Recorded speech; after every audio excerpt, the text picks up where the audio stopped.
You know, to the best of my knowledge, the only drink that gets garnished with an olive is a martini. But why? And since when? Let's find out. Well, to answer that, I need to go all the way back to the beginning of the martini, to the very birth of the drink. And I can't. I don't care what you read or where you read it or how loudly the author asserts their authority on the subject when they claim it. As of this day in 2026, when I am filming this, no one knows exactly where or when or how the martini was invented or how it got its name. There's some myths out there to be sure, and some of them might bear some glimmer of truth, but we really simply do not have the receipts that we would need to confirm any of them. And in fact, most of those myths have been thoroughly debunked by David Wondrich and others, in my opinion. There's the story from Martinez, California, that a gold prospector who struck it rich was served the very first one, and that the martini grew from that first Martinez served in the city. And in some versions of that myth, the man behind the bar was Jerry Thomas himself. There's another myth that says Martini and Rossi more or less made it up to sell vermouth and had advertisements in newspapers to that effect. I happen to use a bunch of old newspaper archives in research for the show, and I have never managed to find any such ad from Martini and Rossi. So either my kung fu is very, very bad, or the story is a myth. And then there's this version where a bartender named Martini made up the drink for John D. Rockefeller at the Knickerbocker Hotel in 1911, except that the first mention of the martini predates 1911 by decades, so all of this is bunk. What I can tell you is that when the martini was young, in and around the 1880s, it was less dry, sweet even, made with a heavier pour of vermouth, probably sweet Italian style, usually bitters, often maraschino, sometimes even gum syrup. And it was made with the earlier aged and sweetened Old Tom gin that predates the modern London Dry. And yes, you will find drinks of that nature called martini, and also Martinez, and any other variation on the spelling or approximation of the sound martini. You need to imagine and remember that at this time, the names of drinks were traveling mostly by word of mouth, and it was happening in loud, boisterous saloons. What's this drink you served me? It's a martini. A martini, got it. Oh, it's a martini. A Martinez, got it. You know, with accents and stuff like that. So it comes up under a bunch of different names. It's all the same drink. But here's the crazy thing about those early 1880s martinis. Not only were they sweeter, they were garnished with a cherry.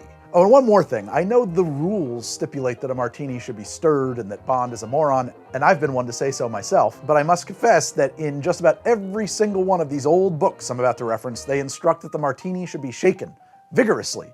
So that's how I'm gonna make them today. To make one of those early 1880s style Old Tom martinis, you're gonna need an ounce of Old Tom gin. In this case, I'm using Bar Hill Reserve Tomcat gin, and you need 2 ounces of sweet Italian vermouth. In this case, I'm using Cocchi Vermouth di Torino. You're gonna need a dash or a bar spoon of Maraschino, 2 dashes of orange bitters, 1 dash of Angostura. We're gonna shake that.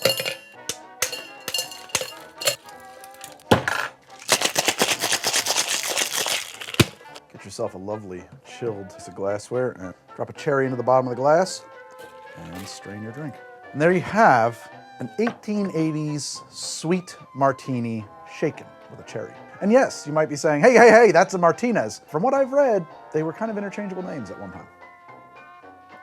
Chocolatey, delicious. It is vermouth forward. It is well balanced. It has a little bit of weight on it. This isn't some light floating drink that hovers above you.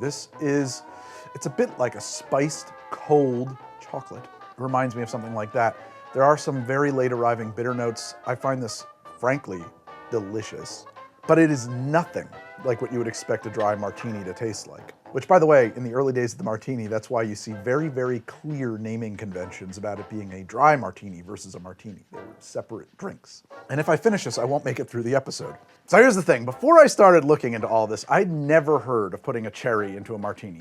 I have no recollection of seeing that anywhere. But yet, as soon as I started looking into this from the newsprint angle, I found numerous articles that reference it from the late 1890s and maybe early 1900s. It's usually because the article is describing a martini made with an olive as a departure from the one that was typically made with a cherry. It was a novel and new idea. Let me make that more explicit. There was a time when the cherry was so closely associated with the martini that it was worth writing about in the newspaper when that shift began. And I can safely say that that shift happened pretty much entirely in 1899, because I find no mention of cherries versus olives prior to 1899, and every reference post-1899 that I find seems to only mention an olive, at least as far as newspapers go. In a span of just a single year, it seems, the cherry in a martini was completely replaced, and I guess seemingly forgotten. How did I miss this? How could it be that martinis everywhere prior to 1899 were being served with cherries and that I had no idea? So I started hunting high and low through piles of cocktail guides from the 1880s through early 1900s, and two things emerged.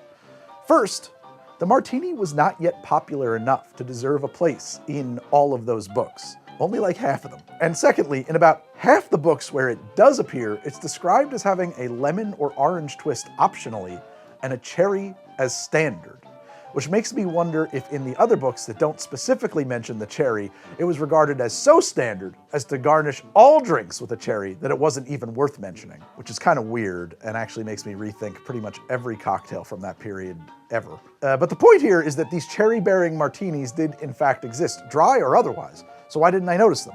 Well, because none of the cocktail guides where I found the cherry martinis are what we would today consider to be like the holy canon of cocktail guides. I'm talking about like the 1895 Modern American Drinks or the 1902 Fox's Guide, 1898 Haywood's Mixology, right? Like these third tier things. No Jerry Thomas, no O.H. Byron, none of the books that typically we go back to as source material, right? But the newspaper articles that I'm reading are making it sound as if the cherry was always the norm. So, like I was saying, either the cherry in all cocktails was so customary as to be beneath mentioning, or the books that we now consider the important cocktail guides were maybe not the important cocktail guides of their time. Other books were setting the tempo of how to make drinks. Now the martini started trending towards drier territory almost immediately, and by the later 1890s is usually like a 1-to-1 pour of either London Dry or Plymouth Gin with dry French Vermouth as opposed to the sweet Italian, and a dash of orange bitters or absinthe or both. Strangely, still garnished with a cherry and an orange or lemon twist. And the drink in my hand is a 1898, 9, 1900 Hoffman House Martini with a cherry. This is much more recognizable as a modern martini. It would be probably unpleasant to a person who wants their bone-dry, almost no vermouth martini, just because it has too much flavor. It has too many nice things going on. I find it to be a much better martini. It's much more balanced. This is not a bracing glass of juniper and pine tree. No, here you're getting like these, well, first off, you're getting these orange notes. You are getting a more rounded, more sweeter flavor. It finishes in almost a nutty kind of place with a hint of bitterness. The bracing nature of the London Dry Gin is tempered and brought a little bit back down to earth. It has a lovely evolution, and frankly, I find them quite drinkable. In fact, I may start putting some of these back into my rotation. Not usually a martini drinker. The thing of it is, if I skewer it, that cherry sitting on the bottom, it's a bit of an odd duck in this drink. It's so sweet compared to the rest of the drink. And I usually have these with a lemon twist, but I'm starting to rethink the orange twist. And so now I'm back to the central question of this whole thing. Why does that cherry disappear? When did people stop adding that cherry to their martini and start adding olives? Well, I can't point to anybody's specific notes on the subject or a specific book or a margin note where somebody scratched out the cherry and wrote in olive with an explanation of why. But I can tell you by drinking this, which is already so savory and maybe even approximating a taste that's not entirely unlike an olive in brine, something must be happening there between the bitters, the vermouth, and the absinthe, that the cherry in it starts to feel a bit like a jarring sort of mistake, you know? You have a sip of that, and it's got this herbal, earthy, kind of bitter component with orange and absinthe, anise notes. And then you eat a cherry, and you're like, what the heck is going on here? It's weird. Frankly, it confuses the senses, you know, I say. This is very dangerous in a saloon, to confuse the senses of a man. It just feels like the drink is headed in the wrong direction. But here's a little bit of historical context that you're going to need to know, that at this time, saloons, particularly the better ones, they kept free snacks out on the bar. They had like nuts or even dried fruits, you know, some pickles, maybe some cheese, possibly even finger sandwiches in the very nice places. You know, almost picture like a savory version of high tea. And yes, sometimes they would have had a little bowl of olives. And if you were standing in that saloon, chatting with your friends over the racing form or the news and a cigar, and you, between chuckles, martini sips, happen to reach over and grab an olive, you'd likely have a eureka moment and realize that there was some kind of magic in that combination. Like when a little bit of maple syrup gets onto your ham or your bacon. I gotta imagine that prior to the complete swap to olives, there was a rash of customers who were going around saying, "Oh, and please hold a cherry." And they were enjoying those free olives quite a bit with their martini sans cherry. It could have been any one of them. It could have been invented again and again in any number of bars. And that's about as close as I can get to the how, but what about the why? Well, there's a little bit of flavor science there. So flavor is by and large a thing that happens in your brain when you combine aroma, which your olfactory senses, and taste, which your tongue senses. And your tongue really does only sense a few things. You might have seen that like chart in grade school with the tongue and the shapes on it and stuff. They're not placed like that, but it is mostly correct. Your tongue is capable of detecting sweet, sour, salty, bitter, and umami. Anything else that you would consider to be the taste of something or the way something tastes or a flavor, it's kind of like a chord being played on a piano between the left and the right hand, the olfactory and the tongue. And so if a drink isn't going to be sour and it isn't going to be bitter, then it better be salty. And olives and their brine will do the trick. Umami, by the way, is of very little consequence in cocktails. It just doesn't really show up or work, in my opinion. To be sure, there have been efforts to make it work, but I don't like them. And by the way, there is a definite benefit to even sweet drinks having a very small amount of salt added to them and saline solution. Like in a daiquiri, some regard it as absolutely a best practice. I'm just lazy. I just don't bother. But of course, that's why a margarita gets a salted rim. The olive went into the drink because flavor science tells us that it had to be there. It was always meant to be there. It was an inevitability because sooner or later, this drink was going to get a salty, savory component, and the olive was available. Actually, I did an episode where I tried to replace an olive with, nope, that was in a margarita. Caviar. You can use caviar. Be very decadent. A caviar martini. And I want to say thank you to my patrons who make this entire show possible. It would not exist without the support of my patrons. YouTube cannot keep the lights on anymore. It just can't. It stinks, but that's just the way it is. And so I got to say, if you love this show, I would beg you, please go check out my Patreon and see if there's anything over there that'll make it worth your while. We have a private Discord community that is incredible. We have exclusive content, ad-free episodes like this one, extra drinks, behind-the-scenes looks, and the HTD app, which I just recently completely redesigned. I'm very proud of it. Built it myself. Makes the show so much easier to use as your personal cocktail guide, and it stays in sync with the show, always getting the new drinks added to it. If you love the show and you would like, especially these kinds of historical deep dive episodes to continue to exist, just take a look. And if there's anything over there that would make it worth your while, I will see you in the Discord. And to those of you who are already patrons making this show possible, thank you, truly, from the bottom of my heart. Words cannot express, and here's to you. Okay, I feel like that answers the question of when, why, and where the olive got added to the martini. But in all of the research for this, I stumbled into something else that really actually surprised me, and that's the history of the dirty martini. I'd always assumed that the idea of just putting a splash of olive brine directly into the martini was like a newish idea, certainly post-1950s, some lesser martini for people who hate gin. I was wrong. And I'm going to use David Wondrich's research here to prove it, and to relay to you that as far as he knows, and I would never know any better, that in 1901, a bartender by the name of John E. O'Connor at the Waldorf Astoria started muddling whole olives into his martinis. And a confession, I don't actually have a copy of where David Wondrich first wrote that down. I have an article in Punch magazine written by Gillian Ferguson, who quotes David as her source. Possibly it was just that, a quote that she got over the phone, because I can't find a Wondrich article or a book that tells the longer version of the Johnny O'Connor story. What I can tell you is that every blog you find that bothers to show their sources will point back to the Gillian Ferguson article, but somehow still manage to get their story wrong. Everyone else, save Wondrich and Ferguson, will go as far as to claim that John O'Connor added a splash of olive brine to the drink as well as muddling the olive. Some also claim that he even called it a dirty martini because it was dirty looking after that olive was muddled.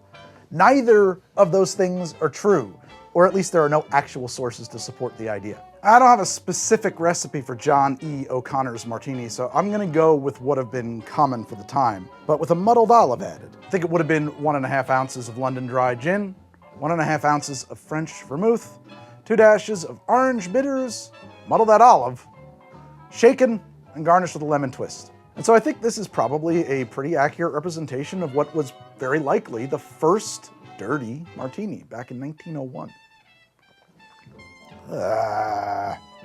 Like all dirty martinis, I hate it. I hate this drink so much. I'm sorry.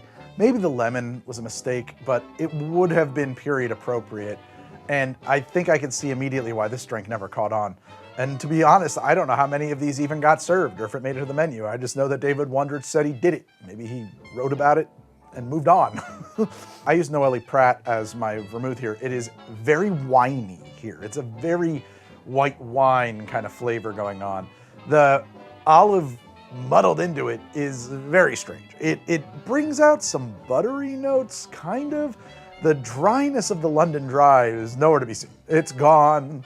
It disappears into this cacophony of salted, briny, winey, maybe butter. And the lemon twist, which I really think would have been appropriate for the time, it is this like unwelcomed brightness. It is in such conflict with the savory saltiness, this bright levity. It's a bad drink. It's a terrible drink. I will have one more sip for science, but I don't want it.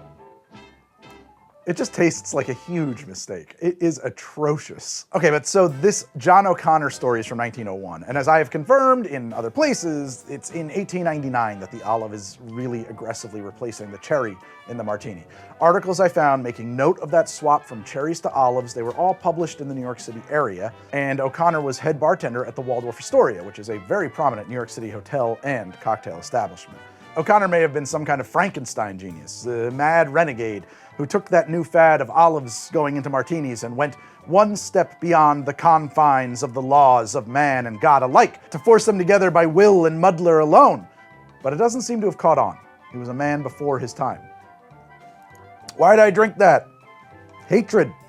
Glass of hatred. Maybe if he had only thrown in a splash of brine instead of a whole olive, his earlier dirty martini might have caught on. But he didn't do that. But to find out when that happens, I've got to return back to Wondrich and Ferguson, because according to them, adding olive brine directly into the martini doesn't show up in print until 1930 in G.H. Steele's My New Cocktail book. Only he didn't call it a dirty martini. He called it a perfect a la Hyland. His perfect is made with 1 part Plymouth or London Dry Gin, 1 part French Vermouth, and then the holy trinity of Angostura, Peychaud's, and orange bitters, and a teaspoon of olive brine. A teaspoon is a terrible thing to put here, by the way, since he gives the gin and vermouth as proportions, not discrete measurements, and it is extremely frustrating when you mix those two things up, but maybe his 50% means specifically 50% of a jigger, so we can make it an ounce and an ounce, or even an ounce and a half to an ounce and a half. No mention of a garnish at all. What I think is crazy is that there is a listing for a martini in his 1930 book, but it is a, by now, ancient 2-to-1 Old Tom sweet vermouth drink, proving that the idea that the Martinez is an inverted martini is, I think, bunk. I think it's just modern convention. Anyway, here we are, a perfect a la Hyland. I love the color, by the way. I have to say, I find this drink to be immediately more interesting than any dirty martini I have ever had. Obviously, the gin is not front and center here, and honestly, neither is the vermouth. If I had to say what's front and center, it's the bitters. The Peychaud's orange and Angostura bitters all put together like that kind of make just about anything wonderful. You get this wonderful anise note and these orangey notes and just the right amount of like Christmas bitterness and stuff. Ooh, it's very nice. The gin and the vermouth almost act as like a pedestal to put the bitters on. They are the foundations of this drink. They provide, obviously they provide proof, but they are also providing sort of a constant hum of this low-level gin and vermouth combination that the bitters are sitting on top of. I have to say, also, I don't really taste olive brine in this, which is, for me, very desirable. I don't mind olive brine, I just don't like the way it does to a drink, normally. But here, with this other combination, and this relatively restrained pour of olive brine, it's acting almost like a few dashes of saline, right? Like, it is a flavor enhancer. It is not the star of the drink. The bitters are much louder than the brine. A lot of times, I find that in a modern dirty martini, it's gonna be like vodka and like almost no vermouth, or very, very, very little vermouth, right? And then brine. And that's the main flavor. That's not happening here. This is a lot of other things with brine. This very well might be a perfect a la Hyland, whatever that means. Okay, but so here's the thing though, right? Like this dirty martini is actually a perfect a la Hyland. It's not called a dirty martini. It does not self-identify as a dirty martini. With all the lovely bitters and a 50-50 ratio, it does barely resemble anything you might otherwise call a martini, at least not today. But people must have noticed a similarity. They were already adding olives to their martinis, and I think slowly over time the lines between those two drinks blurred together, and dry martinis, they got drier and they got drier and drier, and they would certainly be served without bitters and with olive, and occasionally with a whole splash of the brine too. All this, of course, is happening in the first third of the 20th century, right? But the martini, that becomes really ascendant. It becomes the pinnacle of all cocktails, the center of a 3-martini lunch with a prominent supporting role on Mad Men, sometime in around the mid-20th century. You don't know how to drink, your whole generation. You drink for the wrong reasons. My generation, we drink because it's good. Because it feels better than unbuttoning your collar. Okay, so now like a martini is a very fine thing, but I've just never personally had a truly deep enjoyment of them. And I doubt, very much like cigarettes, that anyone ever truly loved their first martini, particularly a very modern dry martini. But people can acquire a taste for just about anything. And something must have motivated them to acquire that taste. You know, if they had a desire to acquire that taste, they could do so. And to answer the question as to what was the motivating factor for them to want to learn to enjoy martinis, I've got to enter into the realm of speculation. But if I had to guess, I would say that there are probably 2 people who put the dry or dirty martini really on the map and made it the admiration of the drinking public. I am, of course, talking about none other than Franklin Delano Roosevelt and Winston Churchill. They were like true giants of their era. They were seen, I think, as like exemplars of serious and important people, leaders of the free world, leaders of men, the men who stared down the Nazis and led the world through the dark. And also they were both known for being more than capable of cutting loose and having a very good time. Both famous for their love of martinis, though one maybe more deservedly so than the other. FDR was very well known for his love of martinis, favoring a 2-to-1 ratio served dirty and with olives. Apparently, he would mix up like big batches himself for guests and encourage them to refill their glasses often, allegedly while giggling like a schoolboy. Churchill, on the other hand, if you actually dig into his drinking habits, he may have certainly enjoyed a martini, and may have in fact been put onto them by FDR. He seems to have preferred his scotch and soda, and his brandy. And also don't forget that sherry. And most important of all, the champagne. And also, probably something else. And his cigars. But he did have that famous quote about how he likes his martini with gin, ice cold, and a solemn bow in the direction of France. Or possibly that the bottle of vermouth should be open and across the room, whichever it was. It was funny, and it endorsed a martini so dry that, in my opinion, it ceases to be a martini entirely and just becomes a glass of gin. And it caught on. That's my theory, anyway. So how do I make a martini? Truth be told, I typically don't. I'm not a huge martini fan, but when I do, I tend to make it 2-to-1, so 2 parts London dry gin, 1 part French dry vermouth, usually Noilly Prat or Dolin, 2 dashes of orange bitters, stirred, served up with a twist of lemon. No olive, no brine. I'll have an olive on the side, but don't put it in my drink, because just the olive surface, the stuff that's sitting on the olive is too much in my opinion. I just want that crisp lemon, if I'm in the mood for a martini. And I'm not gonna make one right now, because I've had 4 or 5 of these suckers already. I can't do another one off, so. Woo! I think my favorite drink from this one is the 1890s Proto Martini with the cherry, or possibly this perfect a la Hyland. I really have enjoyed this. Thank you guys so much for hanging out with me. I will see you soon on another HTD. As I must, I will beg you, like and subscribe, and please check out my Patreon. To those of you who are already members, I will see you soon in the Discord. Thank you. Good night and good luck.